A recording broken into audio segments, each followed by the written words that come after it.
Denise, as pessoas estão entrando.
Invista em você e em sua família. Associe-se à Mútua e aproveite os benefícios sociais, culturais, financeiros e convênios. Conte com a Mútua para suas atividades profissionais, para bem-estar e saúde, para o planejamento do seu futuro, para cuidar da sua família caso você venha a faltar, para situações passageiras de perda de renda, para planos de saúde regionais e nacionais, para descontos em produtos e serviços e muito mais. Acesse agora e faça seu cadastro. Mútua.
Congress 2024, ABECA, 40 years connecting sustainability and Quaternário.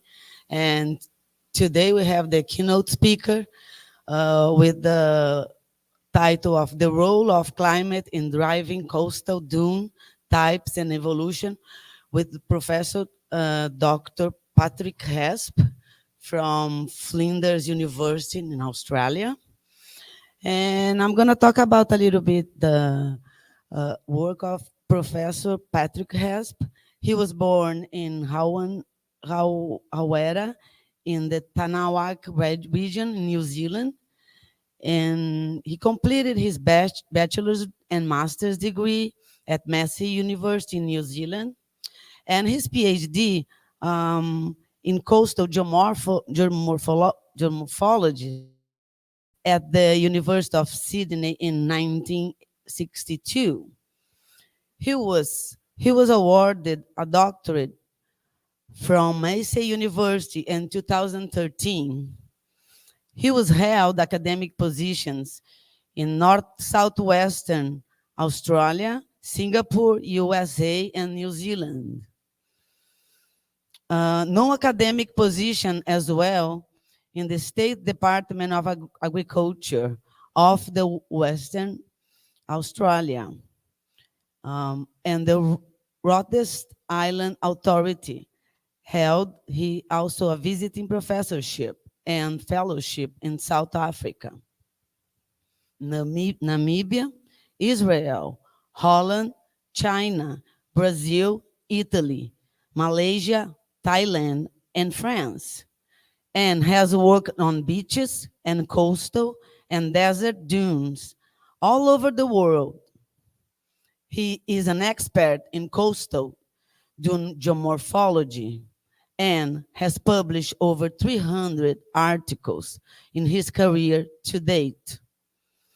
In 2023, he was awarded the Distinguished Career Award from the International Society for Australian Research, the ICAR.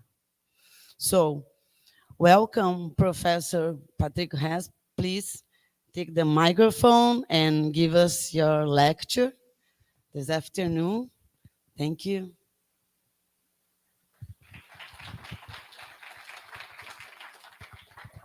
Thank you very much, Portaji. Just one little correction. I'm very bloody old, but I got my PhD in 82, not 62. Maybe 52, I forget. So do I. If the wind is above threshold, then it can blow sand from anywhere to any place. But for an Aeolian geomorphology guy, today I'm not going to talk about the wind hardly at all. So just assume that you've got some sand and you can blow it off the beach. And once you do that, or once it's capable of doing that, then what I'm going to talk about today is in fact the role of climate, and in particularly rainfall, in driving coastal dune development.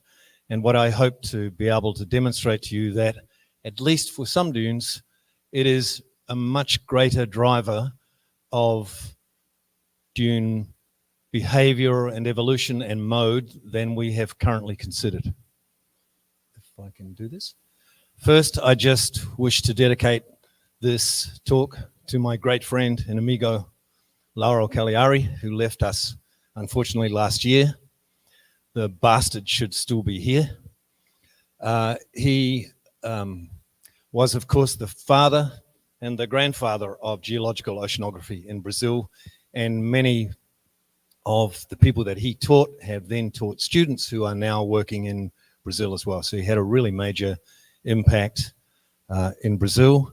And in addition, of course, he was the biggest and best poroloca in Brazil by far, in Dunas Costeiras, and he gave me the honor of being the number 2 poroloca for southern Brazil. And the dictionary defines this as like a crazy person, but it's not. It's much more than that. So you probably know this, but 4 dunes are dunes formed at the back of the beach by Aeolian sand deposition in coastal plants and pioneer plants. And The interesting thing about the literature when you start to look at it is 1 million of the 1,000,010 papers that have been written on ford dunes all come from temperate regions, just about entirely. So that when we think about classic ford dunes, we almost always think about these kinds of things. This example from New Zealand, this example from Northern Ireland, where, you know, they're nice and linear, they're extremely well vegetated often. They may have blowouts, they may look a bit funky, but on average, lots of the literature and lots of the research is on temperate ford dunes from temperate climates, relatively high rainfalls, and where they're relatively continuous along shore, or very commonly so. And I'll just show you some other examples here from Oregon, incipient and established ford dunes here, from Case and Blas in Florida, where I did lots of work.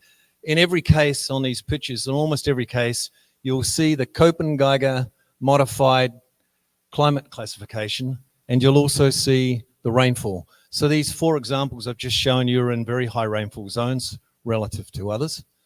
And if we keep going, and we're falling in rainfall, here's some Polish ford dunes I've recently been working on. The interesting thing is that we now know that as you incrementally drop rainfall by, say, a few millimeters, you incrementally and linearly drop plant biomass. And you also generally reduce plant cover. So the first thing you start to see in this sequence is that in comparison to the previous pictures, where you see 80 to 100% plant cover for the same species Ammophila, here you actually see it starting to decline in terms of actual cover along shore, as you can see here. Lots of suspended sand moving in this storm. But the actual cover here, as rainfall declines, the biomass declines, plant height declines for the same species, and plant cover declines. So actually you tend to see, as rainfall declines in this kind of gradient from the 1100s to 1000 millimeters to the 500s or 600s, you get decreasing plant cover. You therefore start to see more morphologically complex ford dunes. The variation along shore and across shore is much more irregular, and they're less, you know, beautiful, linear, straight, symmetric shapes of classic ford dunes. If we go to tropical environments, you see plenty of well-vegetated ford dunes, for example, in the local area where the rainfall's bloody high. Similarly, in the Yucatan, in tropical environments, very high rainfall. And if we just jump to Senegal in a similar tropical environments, of course, the plant species change because you're changing ecosystems, right? But nonetheless, the percent cover is very high. Now you've got Ipomoea, for example, spreading across the ground, making more terrace-type ford dunes, but nonetheless, very continuous along shore, very well vegetated. And then, interestingly, if you go to subarctic settings, what you start to see is that as it gets colder and colder, in essence, it's becoming more arid. And so in the milder subarctic settings, you see, and for example, in the Bight Hudson, you see very well vegetated, continuous ford dunes, but as you head up towards the Arctic Circle, you see less and less plant cover and less continuous ford dunes. And what tends to happen is that the ford dune mode changes. So let me just define mode for those of you who are unaware of it. This is different from ford dune type. So the mode is basically, is it continuous along shore, as in this Irish example? Is it discontinuous, as many of the semi-arid ford dune systems of South Australia, South Africa, and many other places are? So that for sections of it, it can be relatively continuous, but for sections of it, it's quite discontinuous. And you may have blowouts and sand sheets between here, but it's not blowout formation that makes it discontinuous. The plants do not join up to make a continuous line of vegetation. And if you keep dropping the rainfall, in fact, then you get to Nebka. Just to be clear, Nebka also fit within the definition of a ford dune. They are a pioneer plant growing on the back of the beach, trapping sand. They just aren't your classic temperate like ford dune. So the mode there is Nebka, or, you know, I could have continuous, discontinuous, and discrete, but after all, we call them Nebka, right? So it's an Arabic term, for those of you who don't know. It essentially means a discrete plant trapping sand within itself. Sometimes they have shadow dunes, as you see here. This is in Baja California, Mexico, 30 millimeters rainfall, but sometimes they don't. So what you tend to see then is as the rainfall declines, foredunes start to become discontinuous. So this is getting semi-arid on the West Australian coast. Rainfall is now around 400 odd.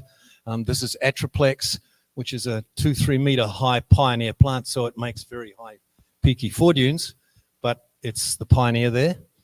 And as the rainfall declines continually through that lowering system, then you don't see continuous foredunes hardly ever at all. They're generally discontinuous. So there's more salt spray that's being kept within the system, because remember what the rainfall does, if it's high rainfall, it's regularly washing the salts out of the sand and out of the beach and the sands around the foredune. And therefore, when you have less and less rainfall, you have more and more salt accession and accretion in the soils, and that makes it much harder for plants to grow as well. And so they tend to become discontinuous as the rainfall is falling. So we're in the 200, 300 range by the middle of the South Australian Bight. Here's another example from Peru at 200 millimeters. It looks continuous here in this Abronia species, but actually if you look at the view here, this is a vertical view of that foredune here. What you see is there's bits that are continuous, but it's all sort of broken up, lots of sand sheets and interdune gaps in between. And of course, if we continue and we go to the Canaries, where we've been doing lots of work recently, then low rainfall means that you're completely limited only to NEBCA growth. Basically, if a plant makes it, and it's pretty hard to actually grow there, once it makes it, then it tends to grow quite large in place, and it doesn't really allow other baby plants to get going. And the conditions are so arid and so harsh in terms of salt as well and low rainfall that only NEBCA can form. And of course, you often get lots of shadow dunes behind them. So basically what you're seeing is that the foredunes are also these NEBCA systems, and sometimes significantly wide zones. So similarly, you're down to 75 millimeters rainfall in Guerrero Negro, Baja California, Mexico, only NEBCA.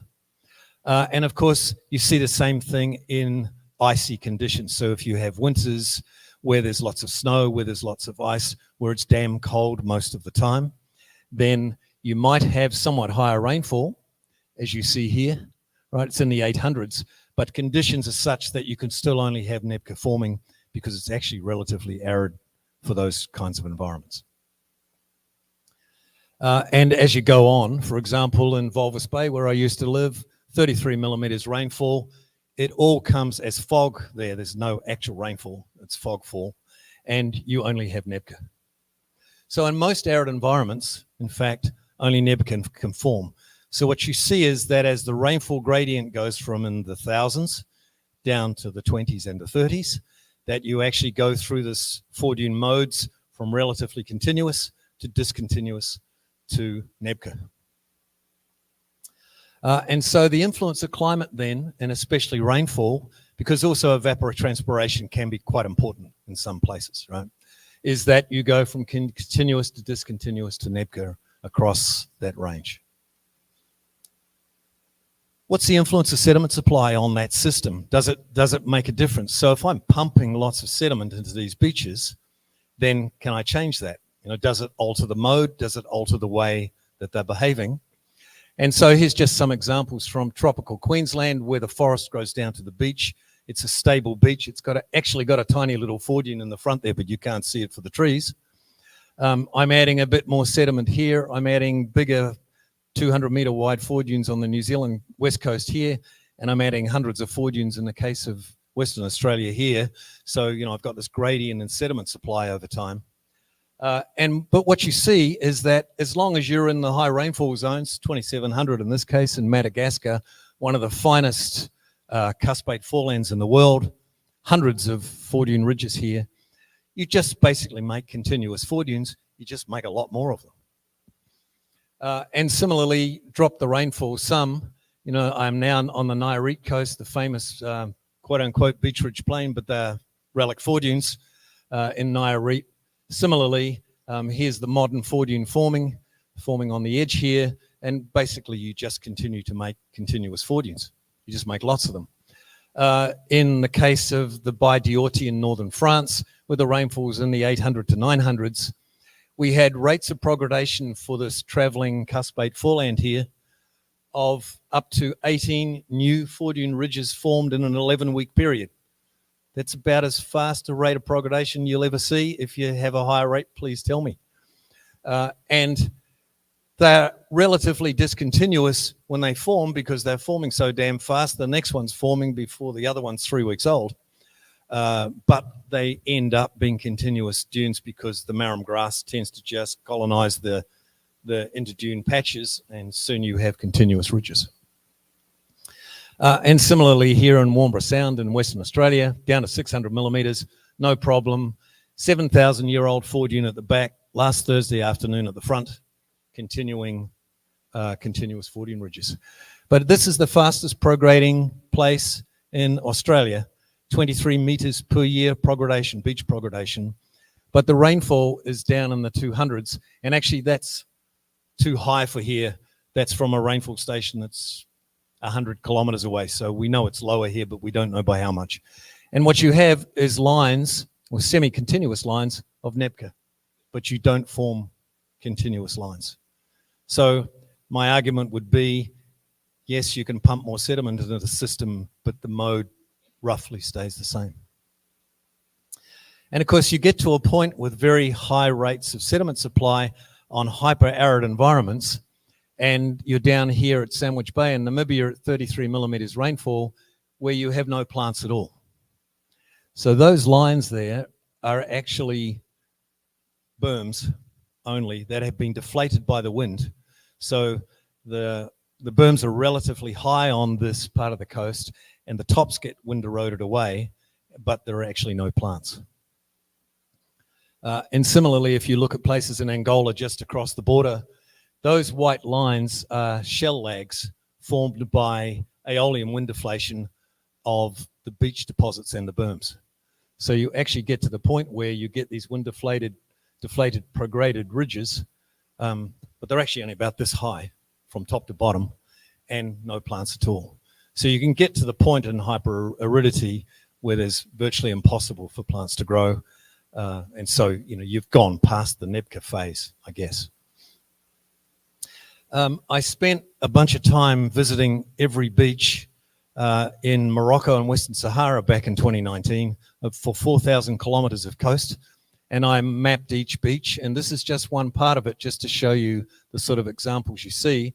So in Mauritania, it's arid desert and hot, BWH, rainfall up to 260. In Senegal, it's arid steppe and hot summer, rainfall around 413, high temperatures, of course. And as soon as you get into Banjul and past Dakar, then you jump into 1,200 millimeters rainfall, and you go from transgressive dune fields and NEBCA, as indicated by the yellow here, discontinuous foredunes as soon as you up the rainfall. Oops, this has stopped working. And as soon as you get into tropical savanna, you get continuous foredunes. And I can show you place after place along this 4,000 kilometers of coast that follow that kind of pattern. So how does sand supply affect the foredune morphology and mode? Well, basically, I don't think it does that much. But what you do see with NEBCA in particular is that if the sand supply is low, then you have lots of NEBCA. If there's a moderate sand supply, then you have less NEBCA, but each one is bigger. And if you have really high sand supply, so sand is pouring in off the beach, you actually don't get any NEBCA at all. So the limitation to actually creating a foredune is met when you have a sand supply that is very high. Let me just show you here. So NEBCA tend to be larger, and in low densities, as the sand supply becomes significant, And once you get past a certain level of sand supply with huge amounts of sand coming in off the beach, then you can't form nebula or foredunes of any kind. And in fact, even if you look at continuous foredunes, there are places where the sand supply is so high that they might form for a little while, but then they just get overwhelmed by the sand supply. Alrighty, so as far as foredunes go, I think there's a very clear pattern there that shows you that foredune mode is very strongly controlled by rainfall. How does it look if you then look around the world at parabolic dunes and transgressive dune fields, just to broaden the scale? And so I'm going to look at it, show you a few places. So this is Cape Flattery in northeast Queensland, where there are massive climbing and ascending parabolic dunes that have been developing, particularly in the early to mid-Holocene. And you see, classic examples like this. Precipitation is really high, 1600 millimeters. You get parabolics everywhere. Sorry, I'm going to go back if I can. What happened? It's getting worse. How do I go back? So, you see enormous parabolics, tens of kilometers long, kilometers wide and high. Some of these depositional lobes reach up to 100 meters high.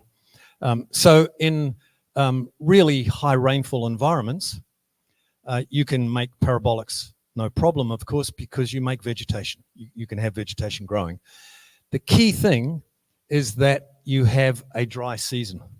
So this region, for example, is tropical savanna, similar to up here, but it has a dry winter.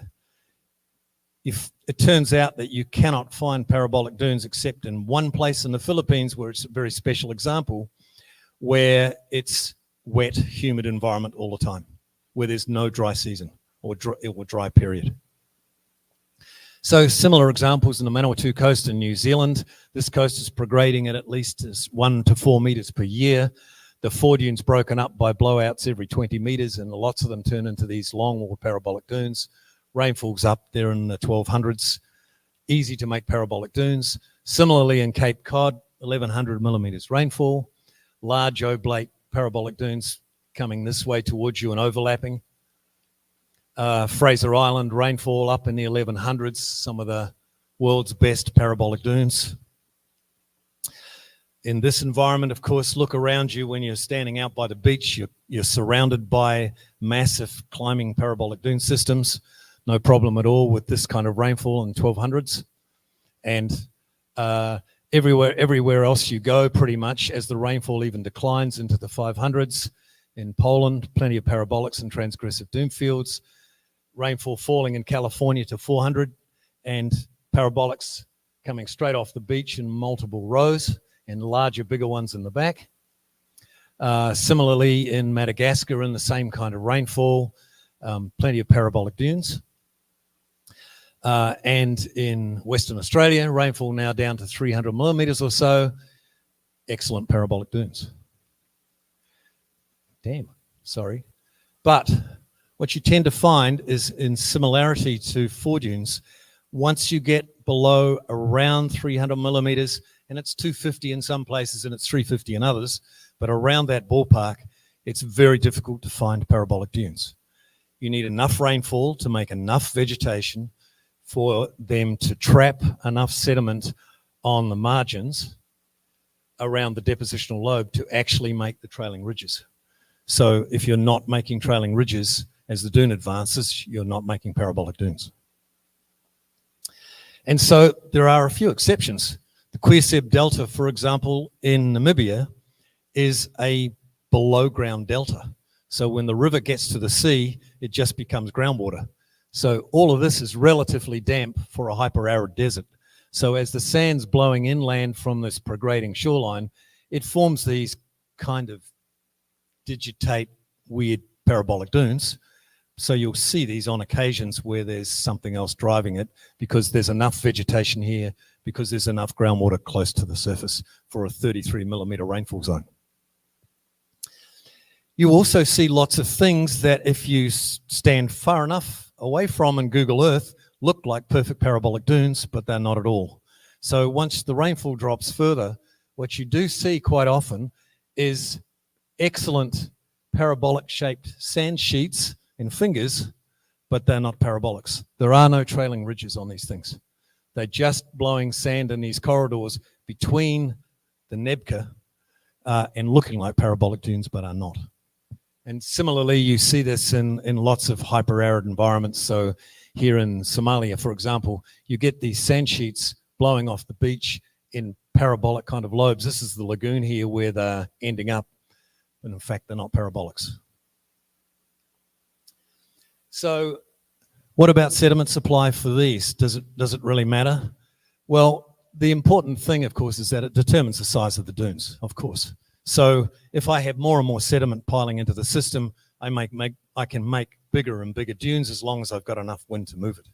So the really big dune systems, for example, in Queensland, the big ones on the west coast of North Island, New Zealand, they're getting sediment pumped into them all the time, so they make very big dune fields, of course. Oops, I'm sorry, I lost it again. This thing really doesn't like me. Yeah.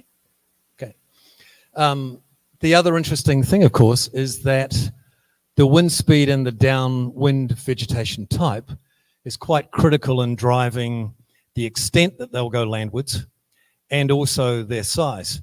So if you have low herbs, for example, compared to tall forest, you'll make long, low parabolic dunes versus high, steep ones, depending on the vegetation cover and particularly its height.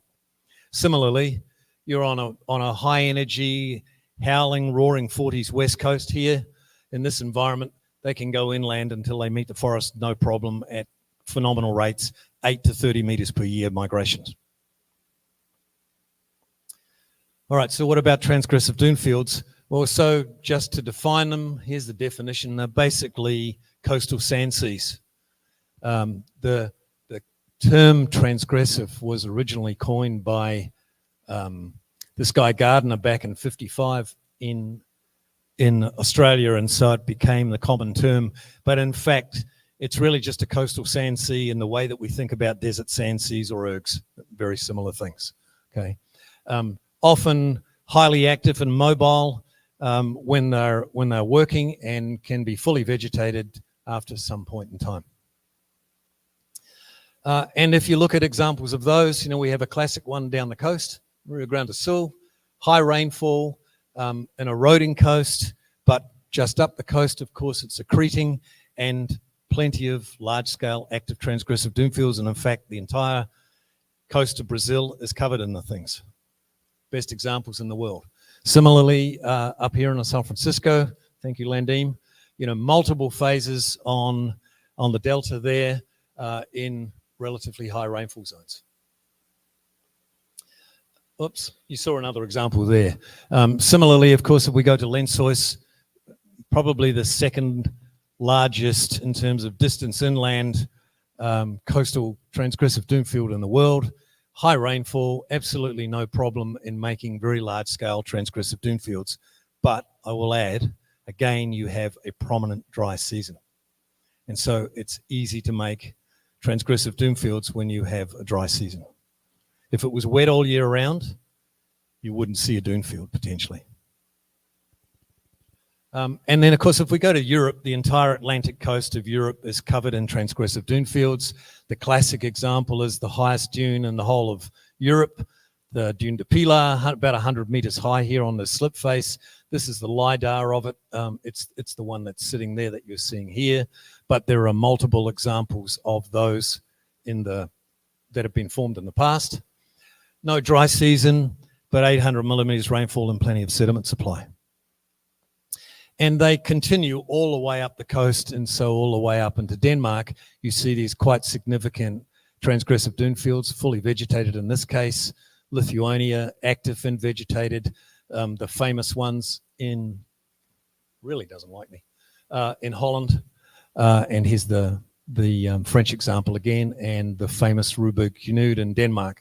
So through a whole suite of rainfalls, and these are quite high rainfall environments, and as you're going into Northern Europe, Northwestern Europe, you get transgressive dune fields, no problem. And of course, you can go almost up to about 70 degrees latitude, and there are some very, very big transgressive dune fields on some of the lakes in Canada. So here's Great Bear Lake in Canada here. Athabasca here has a massive transgressive dune field, very, very cold summers, rainfall down to 550. The mean temperature is 0.66, but it's not a problem to have a transgressive dune field if you've got the sediment supply. And as the rainfall declines, 500 millimeters here on the south coast in South Africa, 400 in South Australian coast, and 200 in the middle of the Great Australian Bight. By the way, these are the only true coastal star dunes in the world. There are desert dunes that are star-like close to the coast, but they are not true coastal star dunes. These are actually 100-meter high star dunes through here, the only place in the world. And similarly, you can go on, but by the time you get down to 100 or less millimeters rainfall, of course, you have sand just blowing straight in from the coast. You have some nebka in places, but typically many of the biggest transgressive dune fields in the world are sitting on the back of arid to hyper-arid coasts. It's really the desert at the sea. And if you look at the gradient in rainfall across the South Australian coast, the South Australian Bight, so Adelaide's here where I'm from, it's around 650 millimeters rainfall in here. And there's a beautiful gradient all the way across here in rainfall to about 200, 250 over here. And what you see is that transgressive dune fields are forming in all those climates, all those environments. But what you see is that a significant gradient in the amount of active dunes. So as you go from 600 millimeters rainfall in this part of the world across to there, what you see is a percentage increase in the amount of activity or mobility of those dune fields as you go from one side to the other. So more vegetated on this side and less vegetated on that side, which I take to be a response to rainfall. And so you have the highest mobility, least vegetated in the lower rainfall climates below 300, and of course very high mobility in most arid environments. And I can show you lots more examples, but just here's one more on the Colombia, Venezuela north coast. As you go from this side of Colombia up around the top and back down the other side, you go through three major Köppen climate zones from tropical savanna to arid hot desert. And you can see this very clearly in the vegetation cover on here. And what you see is that, it's a little sensitive. Maybe it's my fat fingers. If you look at the rainfall, you know, it goes from very high over this side, 1,000 odd to 400, and it's actually lower right at the top here, back to 400 and then back to 800 and 1,000. And what you see along the top of these is active transgressive mobile sand sheets and dune fields. And as soon as you start going to the edges, you go to parabolics. And then as you go further into the tropical climates, you go into foredune ridges. So there's plenty of places in the world where you can see this gradient driven by rainfall. Another good example is Madagascar, where on one side of the coast, it's tropical rainforest, 2,700 millimeters rainfall. And you go down to the bottom and it's arid steppe and hot and rainfall's 600 millimeters. And the difference is phenomenal. You have beautiful continuous foredune ridges and prograded cuspate forelands. And down the corner, around the corner, some of the best parabolic and transgressive dune fields in the world. So there's clearly a major difference being driven by rainfall in this environment. What about sediment supply in this case? Well, it turns out that if you pump lots and lots of sediment into these systems, then that's pretty much what you get as active mobile dunes. So one of the biggest sediment traps in the world on the west coast of the USA down into Mexico is Baja California. This sand's coming all the way from Oregon and deciding to nestle in here. And so you just see multiple phases of active transgressive dune fields and ground shots here. But in areas just adjacent to that, where it's not receiving anywhere near as much sediment supply, it's still prograding, but at much lower rates, you switch directly to en echelon lines of NEPCA. Tons of sand still coming in here relative to many coasts, but nowhere near as much as the adjacent coast I just showed you. And similarly, I can show you lots of examples, but this is just one example from Chile, cold desert climate, 32 millimeters rainfall. And basically what you see is where you have high sediment supply, sand pouring straight in from the beach, proto-dunes, barkans, barkanoid chains, transverse dunes. And right next to that, doesn't work anymore, you get NEBCA. And similarly, another example, tons of sand pouring in from this beach, forming these intricate arclay and barkanoid and transverse dune systems, and just along the coast, where there's less sediment supply, chains of NEBCA. So basically, sediment supply is driving significant differences in the dune field morphology, and as you lower the sediment supply in these arid environments, you go to NEBCA, but as you up the sediment supply past some certain point, you even lose the NEBCA. There's just too much sediment coming in. And you see that in lots of places along the Western Sahara, where I mentioned I was before. So in the lower sediment supply, you see NEBCA and even NEBCA growing up the climbing dunes, but where the sediment supply is higher, just climbing dunes, no NEBCA, and clifftop dune systems. And probably the largest, or at least the longest, Holocene coastal dune field in the world is also on the south coast of South Australia. This is 100 kilometers inland to the tip of the dune field here in the Neutzlane dune field. It's just in Western Australia. It's not in my state, damn it. But this is a blow up of part of it. And this has been a depot center for sediment pouring in there for the Pleistocene and the Holocene forever. And again, all you do is make transgressive dune fields and virtually no NEBCA at all, and hundreds of phases in the last 7,000 to 10,000 years. And so if you look at the correct map of the world, which puts Tierra del Fuego at the top and Brazil close, well, and New Zealand too, of course, then the black arrows show you where most of the transgressive dune fields are in the world. And the red arrows show you where the rest of them are that are related to arid coasts. And of course, what you see is that below about 70 degrees latitude, north or south, you really don't have much dune development at all.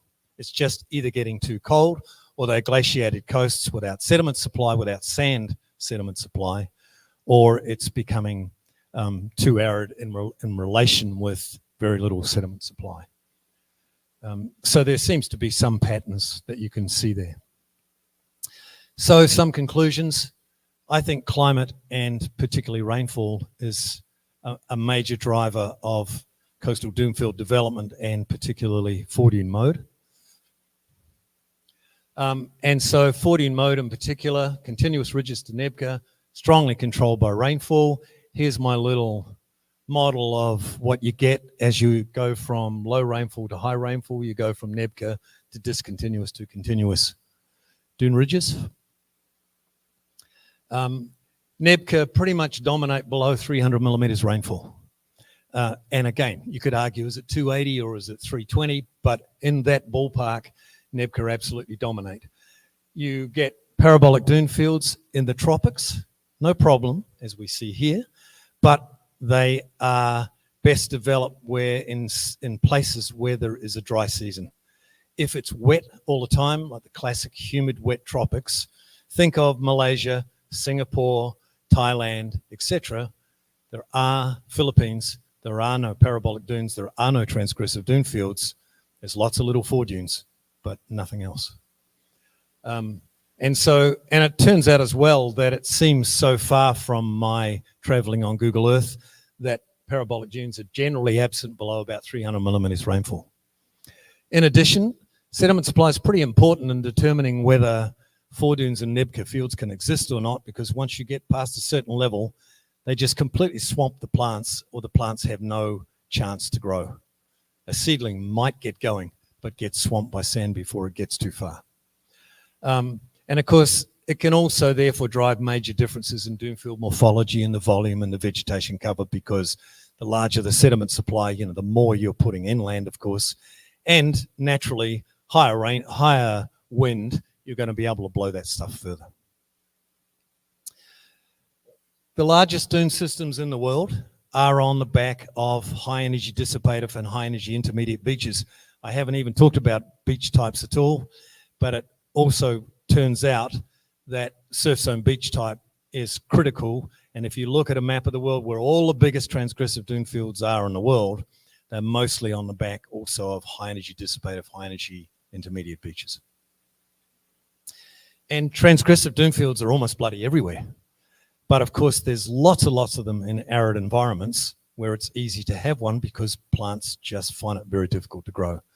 But they certainly barely exist above 70 degrees north or south, and they certainly don't exist in the wet tropics where there's no dry season. Thank you.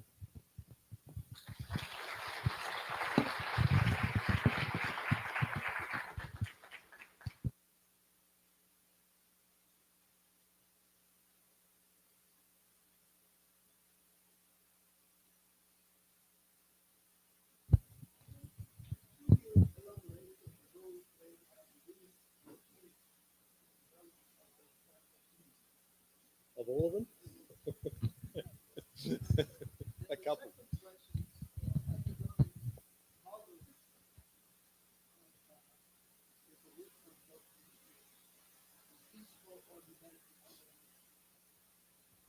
So I'll answer the second part first. I have not done any numerical modeling at all, but there are a bunch of guys in Texas A&M and elsewhere that have, and they can create in the models beautiful looking examples of what appear to look exactly like what we see in nature. However, the tuning of those models is another arcane black box thing. And so, for example, one of the best models that produces beautiful parabolic dunes and transgressive dune fields from the beach going inland at different rates and different types has a vegetation growth rate of 8 meters per year. There's no pioneer plant in the world does that. So they can make good looking pretty models, but currently I think lots of the factors they use to make them are not very realistic. For the former question, I think the wind is obviously totally important. We don't have the damn things if we don't have wind.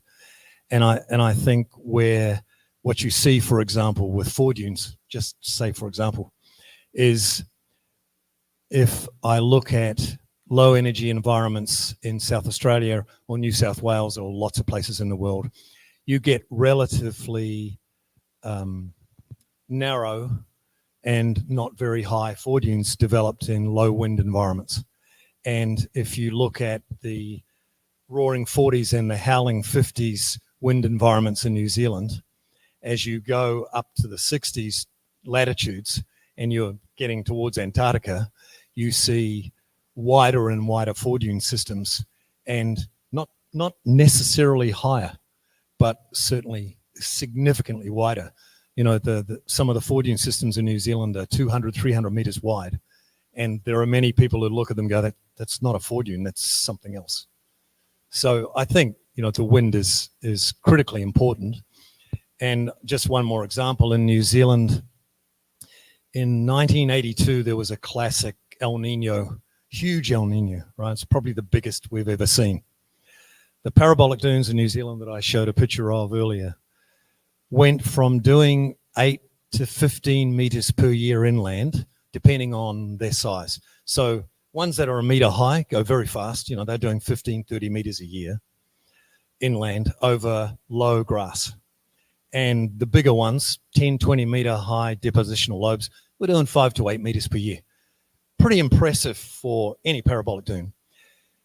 During the middle phase of the El Nino, the westerly winds tripled in strength, onshore winds, and those parabolic dunes were doing 60 meters a month migration across low grass. So the difference is just, logarithmically different, astronomically different. So yeah, I think, it's totally important, and I'm not dismissing it. I haven't suddenly become like a rainfall guy, and wind doesn't matter, but yeah. Yes, sir.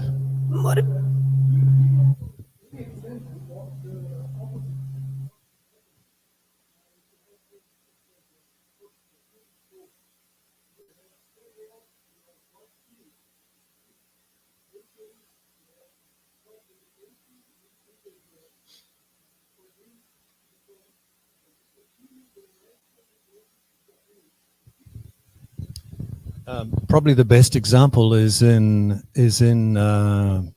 Rio Grande Casino, down to Hermenegildo, down to the Uruguay border, where there's at least one very well-known example and one that's probably the same, where the water table collapsed and the plants in the foredune, which were scattered nebka and sand sheets anyway, completely disappeared, and you had a brand new sand sheet and transgressive dunefield develop. So it's certainly possible, particularly if you can drop the rainfall, or the rainfall fast, but the water table fast.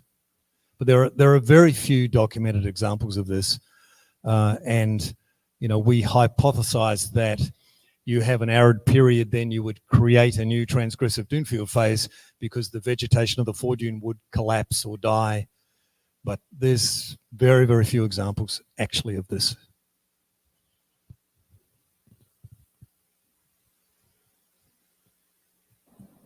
More questions? That wasn't a question, I don't think. Yes, ma'am.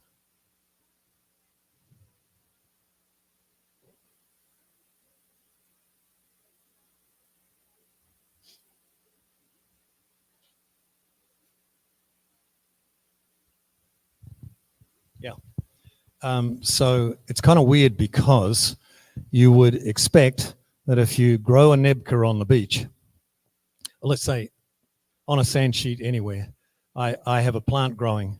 I create a shadow zone behind it where there's low velocity. It's a perfect place for that plant's seeds to land and grow another one behind it, and then for that to happen again and form a line. The problem is that coast is prograding.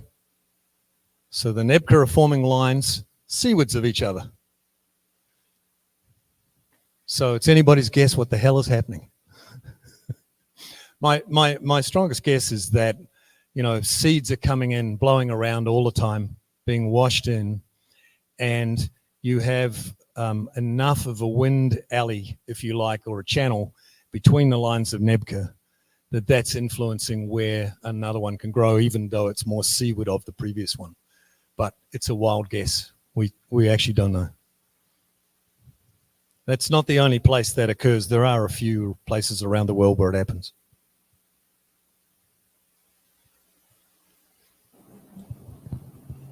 More on?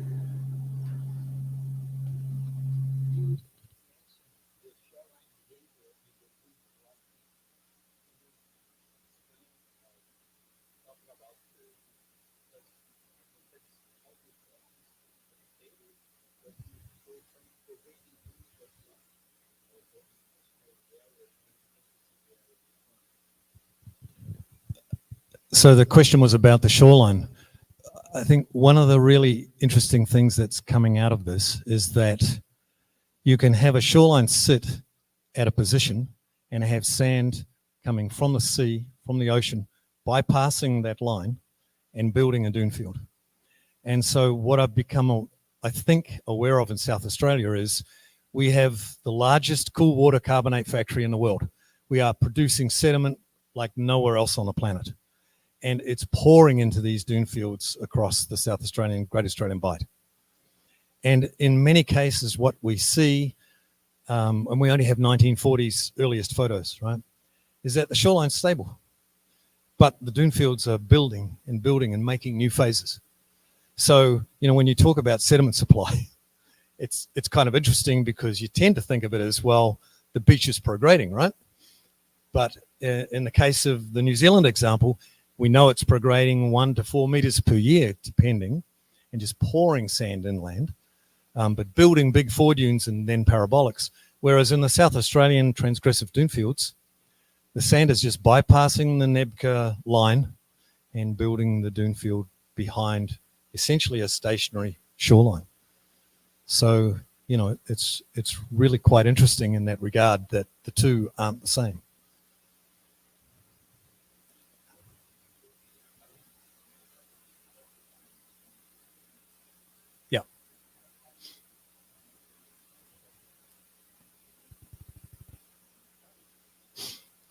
Yeah, I mean, I would expect if this so-called greening effect is going to continue into the future because of climate change or because we're just in that cycle, that I would see more vegetation generally across the dune fields. And certainly we are seeing a slight trend in more vegetation colonization in the South Australian dune fields. Slight. But, you know, it's a semi-arid environment to quite arid environment, so maybe it's not doing what Europe's doing. But yeah, I would expect if you are increasing rainfall, for example, as part of that greening process, you would get more NEBCA if you're in a NEBCA-dominated environment, you know, and so you might switch it towards discontinuous foredunes, perhaps eventually, you know, with climate change or enough global warming. The interesting thing for South Australia is we have declining rainfall since the 80s, and we will have 30% less rainfall by 2050. So we're going to see more NEBCA for sure. Yay.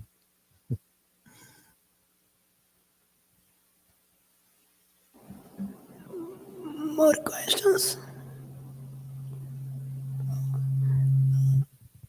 If not, we thank you. It was really a pleasure to have him here, and we thank everybody for staying until the last. And we wait for everybody tomorrow at 8 for the mini course or at 10 for the. Thank you very much.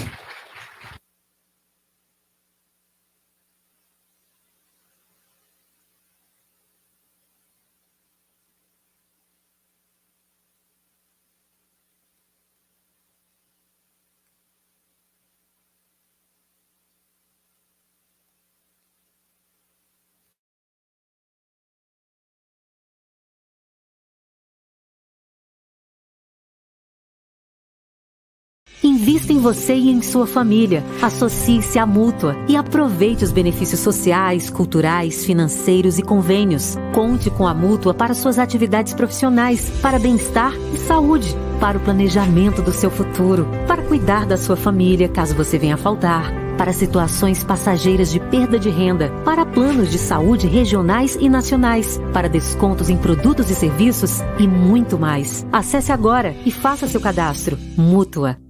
Invista em você e em sua família. Associe-se à Mútua e aproveite os benefícios sociais, culturais, financeiros e convênios. Conte com a Mútua para suas atividades profissionais, para bem-estar e saúde, para o planejamento do seu futuro, para cuidar da sua família caso você venha a faltar, para situações passageiras de perda de renda, para planos de saúde regionais e nacionais, para descontos em produtos e serviços e muito mais. Acesse agora e faça seu cadastro. Mútua.